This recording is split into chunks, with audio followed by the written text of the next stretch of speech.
Olá, você vai ver nesta edição do Câmara Rio Notícias. Vereadores de CPI criticam falta de projeto da Prefeitura para manutenção preventiva de túneis e elevados. Se, por exemplo, um ônibus hoje bater num guarda-mão, bater no meio-fio, quebrar um poste, uma pilastra na Avenida Brasil, cair uma passarela, se hoje acontecer isso, não tem nenhuma empresa no Rio de Janeiro contratada para fazer manutenção. Procon Carioca comemora com mutirão online os 29 anos do Código de Defesa do Consumidor. E a bandeira oficial de Sepetiba é hasteada pela primeira vez no bairro. Essa bandeira, ela representa a história do bairro, que faz parte da história do nosso Brasil. Não saia daí, a gente volta já. Em 2018, a Rio TV Câmara trouxe grandes novidades para tornar a sua experiência ainda mais dinâmica. Agora você tem mais 2 canais de comunicação com a gente. Além do Facebook e YouTube, também estamos no Instagram e no Twitter. Bastidores das matérias, programas, conteúdos exclusivos e muito mais. No estúdio ou nas ruas. Saiba em primeira mão o que acontece na Casa do Cidadão Carioca e em todo o município. Desde o cotidiano da cidade em um jornal diário. Passando pelo plenário da Câmara Municipal.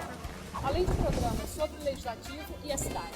E debates com vereadores e especialistas sobre os temas mais relevantes para os cariocas. Uma linguagem dinâmica e informativa. Que colocamos no ar todos os dias. Participe, mande críticas, sugestões e nos ajude a fazer uma programação cada vez melhor. Você também faz parte dessa história. Trabalhamos duro para levar até você uma programação de qualidade. Seja onde for, a Rio TV Câmara estará conectada com você. Siga a Rio TV Câmara nas redes sociais.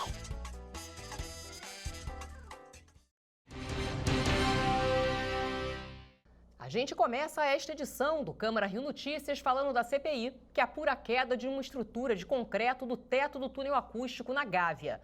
A comissão ouviu nesta terça-feira representantes de firmas de engenharia e de consultoria.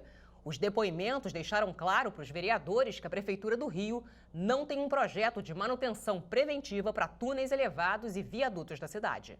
As empresas que faltaram na última sessão da CPI do túnel acústico compareceram na audiência desta terça-feira. O primeiro a falar foi Paulo Roberto Lopes Figueiredo, diretor e responsável técnico da Macport Estruturas Limitada. A empresa foi responsável por um contrato de quase 3 anos, com início em julho de 2016 e término em maio de 2019, para fazer manutenção estrutural nas chamadas obras de arte especiais, como viadutos, pontes, passarelas e túneis, nas áreas de planejamento 1 e 2, que abrangem as regiões do Centro, Tijuca e Zona Sul. O túnel Rafael Mascarenhas fazia parte da área de atuação da Macport, mas o contrato foi suspenso pouco antes do acidente no túnel, que aconteceu no dia 17 de maio. O contrato foi suspenso após a queda de parte da estrutura do túnel, exatamente no mesmo dia. Eu já entendo de uma outra maneira que não que tenha sido suspenso após a queda. Houve uma coincidência de datas e o contrato foi suspenso porque ele já estava em ponto de se expirar e não havia recursos disponíveis para complementar, conforme está aqui descrito, um débito aqui de R$89 mil. Paulo Roberto lembrou ainda que obras de prevenção não podiam ser feitas por falta de dinheiro. O órgão, por si, ele quando licita, ele já tem uma relação de locais a serem, vamos dizer, contemplados. Infelizmente, pela falta de dotação orçamentária e empenho financeiro, todas essas medidas preventivas de acidentes ficam prejudicadas porque nada se pode fazer. Ele lembrou ainda que, apesar da Macport ter prestado serviço até poucos dias antes do acidente, a Prefeitura contratou outra empresa para fazer reparos no túnel Rafael Mascarenhas. As medidas corretivas, não preventivas, foram adotadas por outra empresa contratada sob o aspecto emergencial.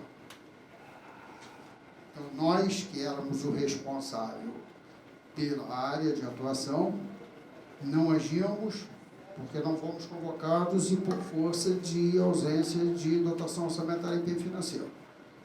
Em contrapartida, uma outra empresa absorveu as consequências pela pelos reparos, contratada de forma emergencial. Depois foi a vez de Luiz Eduardo de Melo Silva, da Engreste Engenharia de Recuperação Estrutural Limitada, que também manteve contrato com a Prefeitura do Rio entre 2016 e 2019 para manutenção de viadutos, pontes e túneis. A empresa atua na área de planejamento 3, que cobre a zona norte da capital. Luiz Eduardo também lembrou da falta de verbas para a prevenção de acidentes nessas estruturas. Esse serviço de manutenção, como o vereador também falou aqui, é fundamental para uma cidade como o Rio de Janeiro. Ele não pode, hoje, não existe uma empresa só, uma, que esteja hoje atuando e executando obras preventivas de recuperação de reforço estrutural. Se um ônibus hoje der uma pancada num pilar e arrebentar um pilar, isso é comum. Nós mesmos, no nosso contrato, já entramos várias vezes, de noite, de madrugada, sábados e domingos, para poder entrar, porque pilar é a base de uma estrutura, de uma obra de arte. O presidente e o relator da CPI saíram preocupados com o que ouviram. Segundo eles, os depoimentos desta terça-feira confirmam uma suspeita da comissão, a de que a prefeitura não tem projeto e nem planejamento para várias áreas da administração pública. Essa CPI está ajudando a gente a ter a compreensão clara de que a prefeitura não está pensando a cidade, de que a prefeitura está preocupada com outras coisas, menos com o dia a dia da cidade. Então, as empresas que vieram aqui hoje relataram para nós aquilo que a gente vem constatando quando os órgãos da prefeitura já vieram, que, na verdade, não há manutenção preventiva, não há planejamento, e, na verdade, hoje, né, com as empresas, com o depoimento delas, nós descobrimos que não há nem para correção. Né? Se, por exemplo, um ônibus hoje bater num guarda-mão, bater no meio-fio, quebrar um poste, uma pilastra na Avenida Brasil, cair uma passarela, se hoje acontecer isso, não tem nenhuma empresa no Rio de Janeiro contratada para fazer manutenção. Nós temos hoje uma cidade que não tem empresas, vamos dizer assim, de plantão para corrigir pequenos problemas que aconteçam nos túneis, né, nos viadutos, nas estradas, nas vias, de um modo geral. Então, assim, é uma cidade que está abandonada. O poder público abandonou a nossa cidade. Em sessão extraordinária, nesta terça-feira, os parlamentares discutiram o projeto de lei complementar de autoria do Poder Executivo, que dispõe sobre o Estatuto dos Funcionários Públicos do município. O projeto de lei complementar muda as regras para os servidores municipais do Rio incorporarem as gratificações aos seus vencimentos. Na tribuna, os vereadores se manifestaram sobre o projeto. A minha bancada vai votar a favor desse projeto de lei. E peço aos vereadores que pensem como legisladores municipais, que não têm nenhum tipo de obrigação de seguir os mandamentos da União ou do Estado, a menos que esses mandamentos estejam constantes na Constituição. Não é perseguição com os servidores, como eu falei. Eu vejo muitas discussões legítimas que nós deveríamos encarar de frente aqui no Parlamento. Diversos erros e problemas na estrutura de salários e nas carreiras do serviço público. Mas eu repito, não é com o segundo erro que nós corrigiremos um primeiro.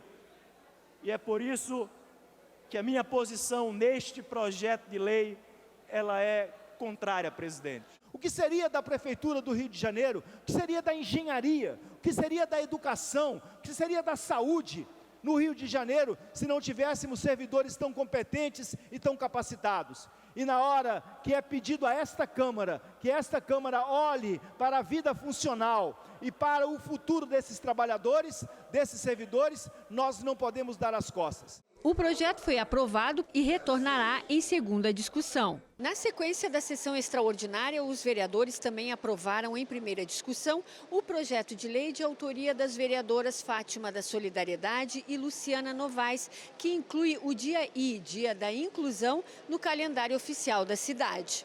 Os parlamentares também discutiram o projeto de lei que dispõe sobre a retomada do programa de incentivo à quitação de débitos com o município, o Concilia Rio 2019. Os vereadores falaram sobre o projeto. O Concilia não tem se mostrado um instrumento eficiente. 2, a prefeitura tem, na verdade, estimulado que as pessoas não paguem os seus tributos, porque todo ano tem o Concilia, e com isso a arrecadação de dívida ativa, no lugar de cair, no lugar de subir, está caindo.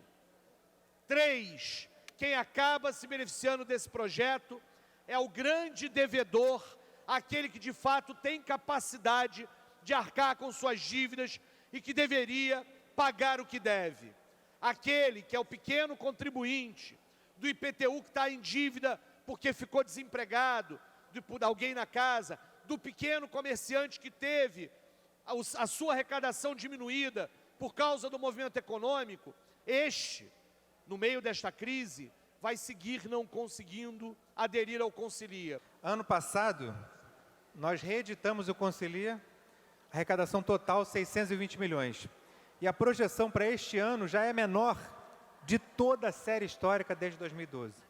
O que vai acontecer é que, como a arrecadação do Concilia ano passado foi acabar em dezembro, apenas menos de um ano depois, reeditando o Concilia, essa arrecadação vai ser pífia, vai entrar 100, 200 milhões se entrar, e em 2020 a gente vai pagar, a cidade vai pagar o preço disso aqui. Ouço também de vereadores dizendo que a arrecadação será pífia, enfim.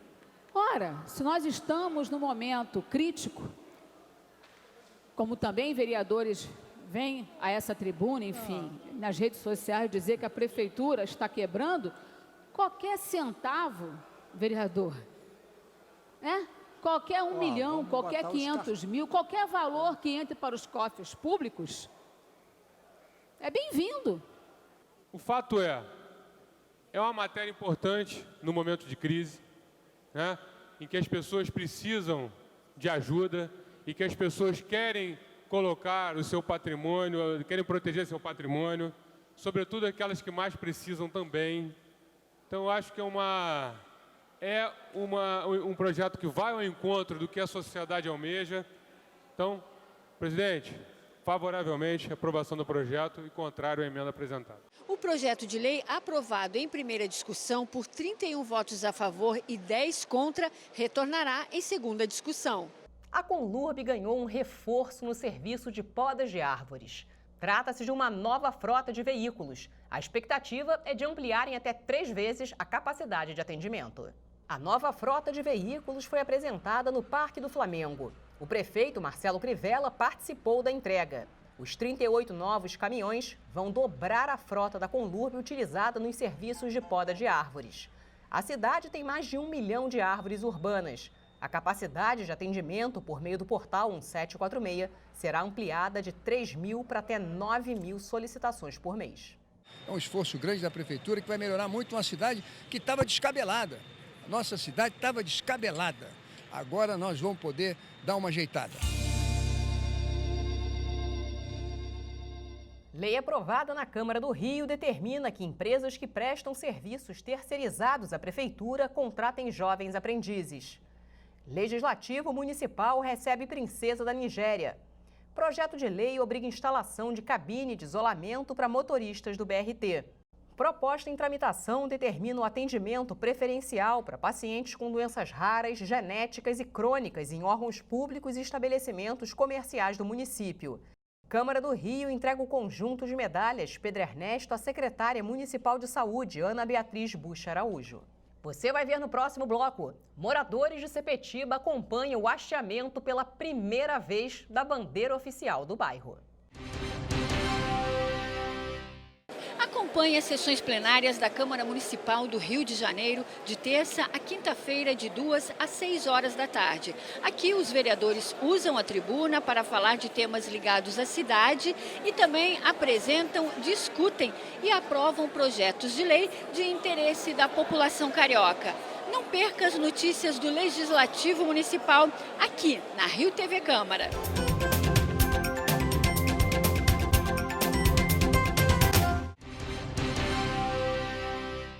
E nesta quarta-feira, o Código de Defesa do Consumidor completa 29 anos. Para lembrar a data, o Procon Carioca inicia mais um mutirão online de renegociação de dívidas. Outra opção para os consumidores é o atendimento presencial, que acontece no Largo da Carioca. Seu Arlindo veio ao Largo da Carioca especialmente para reclamar seus direitos de consumidor.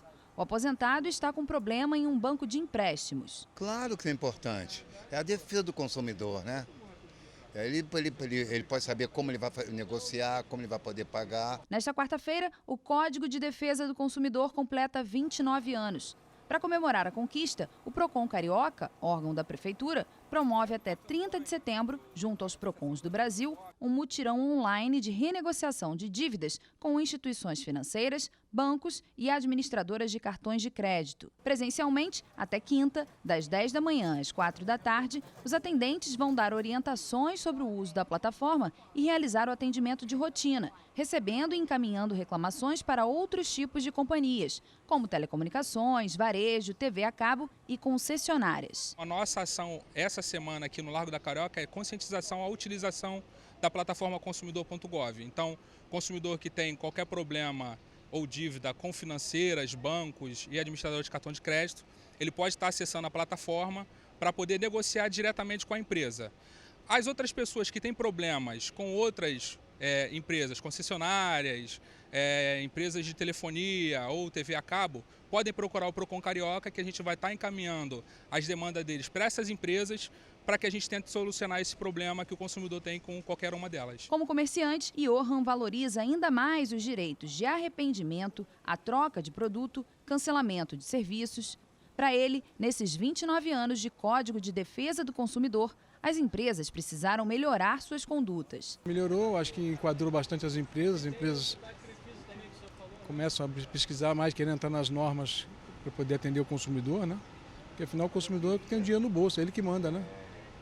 Então tem que respeitar ele. Além da estação comemorativa, o Procon Carioca nos bairros percorre a cidade semanalmente de terça a quinta-feira. Os endereços são disponibilizados pelo site da instituição e também pelas redes sociais. 75% dos casos são resolvidos a favor do consumidor. Tem que trazer documentação pessoal, né, para a gente poder estar cadastrando ele. Um comprovante de residência e qualquer informação que ele tem em relação ao problema que ele está passando no momento. Com telefonia, se ele tiver protocolo de atendimento, se for contrato de empresa, o número do contrato ou o próprio contrato, para a gente poder anexar ao processo, já ajuda para que a gente tenha mais informações para estar encaminhando para essas empresas e tentando solucionar o problema. Os interessados no mutirão de renegociação de dívidas online devem acessar o site consumidor.gov.br. A bandeira oficial do bairro de Sepetiba foi hasteada pela primeira vez nesta terça-feira. O evento foi acompanhado por muitos moradores da região. Sepetiba foi o segundo bairro do Rio a ter uma bandeira oficial e isso só foi possível através de uma iniciativa do vereador William Coelho. Bem cedo, moradores ocuparam a Praça do Coreto, no bairro de Sepetiba, zona oeste da cidade. Todos vieram para ver pela primeira vez o hasteamento da bandeira do bairro. O evento começou ao som da Banda da Aeronáutica, que tocou Cidade Maravilhosa, e com o desfile cívico da Escola Educandário Edith dos Santos.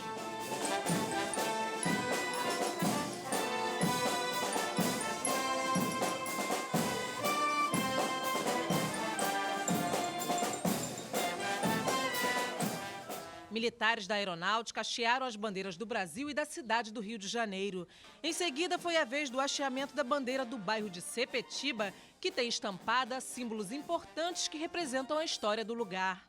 A bandeira de Sepetiba é composta por uma base verde e vermelha, em forma de retângulo, sobreposta por um losango branco, uma faixa vermelha com a palavra Sepetiba, 5 torres, um cocar, 2 flechas cruzadas, 2 pés de sapê, 2 golfinhos, um navio a vapor e as datas 1567 e 1813. Representantes de escolas da região, da Associação Cultural e de projetos ligados à cultura falaram da importância histórica do bairro de Sepetiba para a cidade. Nosso bairro ele precisa ser visto, né, e lembrado. Eu, como educador, eu acho que isso ficou na história e assim proponho como educador que as escolas comunitárias, municipal, inserir isso dentro da matéria, reconhecer o nosso bairro como uma cultura. Para nós é um orgulho nós passarmos aqui e olharmos para a nossa bandeira.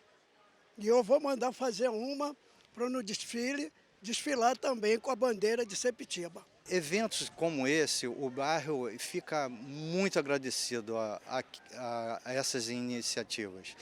Então, para o bairro que há muito tempo foi esquecido, né, e tendo esses eventos assim gradativamente, a população fica muito cheia de orgulho. A iniciativa de se criar uma bandeira específica para o bairro de Sepetiba surgiu por iniciativa do vereador William Coelho, através de um projeto de lei apresentado na Câmara.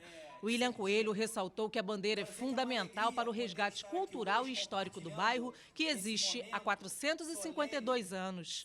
O projeto de lei 930, ele veio a instituir, né, a bandeira do bairro de Sepetiba, que não é só uma bandeira. Essa bandeira ela representa a história do bairro, que faz parte da história do nosso Brasil. Sepetiba, como todos sabem, aqui existem acervos históricos, existe o Porto Imperial, onde Princesa Isabel desembarcava com a sua comitiva. Esse porto foi construído pelos escravos na época, foi palco de várias batalhas esse bairro. Então acho que essa bandeira ela visa resgatar essa cultura, resgatar essa história do bairro de Sepetiba. E o Câmara Rio Notícias fica por aqui. Obrigada pela companhia. Amanhã a gente se vê.